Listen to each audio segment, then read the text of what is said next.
नमस्कार। एक औसानी मैया का गीत गाने जा रही हूँ। आप लोगों को कैसा लगेगा कमेंट बॉक्स में जरूर बताइएगा। रंजना देहाती लोकगीत में आप सबका स्वागत है। औसानी मैया का गीत है। कब लेबू सुधिया हमार अवसानी, कब लेबू सुधिया हमार अवसानी, कब लेबू सुधिया हमार अवसानी। बीचे आंगनवा में आसन लगाए, बीचे आंगनवा में आसन लगा, बीचे आंगनवा में आसन लगाए, बीचे आंगनवा में आसन लगाए। कब लेबू सुधिया हमार अवसानी, कब लेबू सुधिया हमार अवसानी, कब लेबू सुधिया हमार अवसानी, कब लेबू सुधिया हमार अवसानी।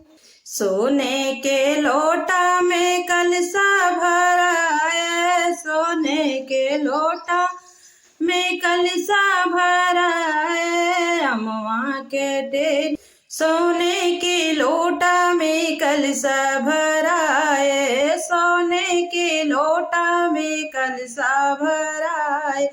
ऊपरा दिया न जलाए, ऊपरा से दिया न जलाए कि कब लेबू सुधिया हमारी, ऊपर से दिया न जलाए कि कब लेबू सुधिया हमारी, कब लेबू सुधिया हमार अवसानी, कब लेबू सुधिया हमार अवसानी।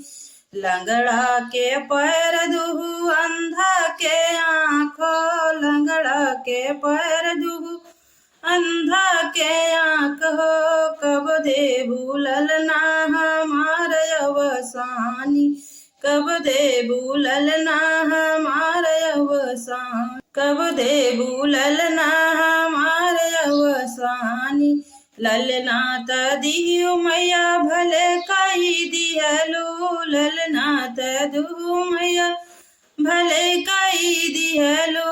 अमर करा लाल का जिंदगनिया है माई, अमर करा लाल का जिंदगनिया हे माई। कब लेबू सुधिया हमार अवसानी, कब लेबू सुधिया हमार अवसानी।